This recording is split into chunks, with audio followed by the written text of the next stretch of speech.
So, in an essay published a year ago in the Free Press titled The Vibe Shift Goes Global, historian Sir Neil Ferguson anticipated much of the subsequent shift in US policy.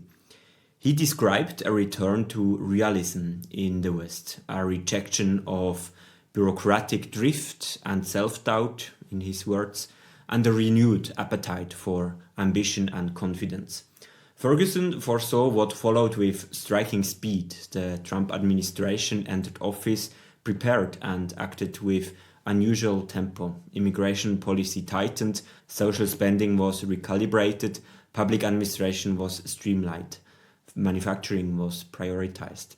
And on the international stage, the United States proved anything but isolationist. Military pressure on Iran's nuclear ambitions, strategic moves in Venezuela to counter Russian and Chinese influence, a push to secure critical minerals as well, and persistent attempts to broker a settlement in Ukraine.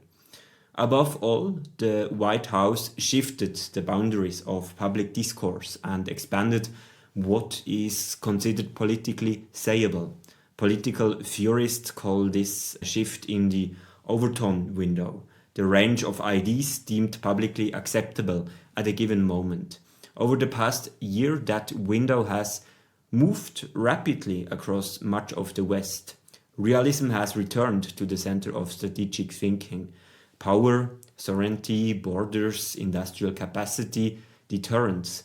These are concepts now finding their way into European strategic documents. And Washington made this possible in shifting the discourse. I think if Europe seeks greater geopolitical agency, it must rediscover its own version of realism. As German Chancellor Friedrich Merz argued at the Munich Security Conference, Europe must pursue principled realism. Writing in Foreign Affairs, Finnish President Alexander Stubb similarly described his approach as value-based realism, an acceptance of geopolitical competition without abandoning the normative foundations of the West. I would add that education and culture must also form part of any serious effort to strengthen resilience in Western societies.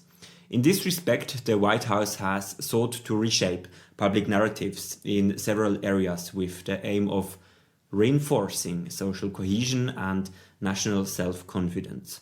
Should Europe do the same?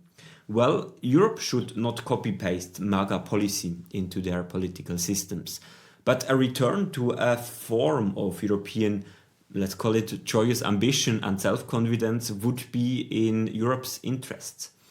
If we want strong and resilient European states, confidence will be indispensable. That confidence includes a sober but genuine pride in our culture and historical achievements.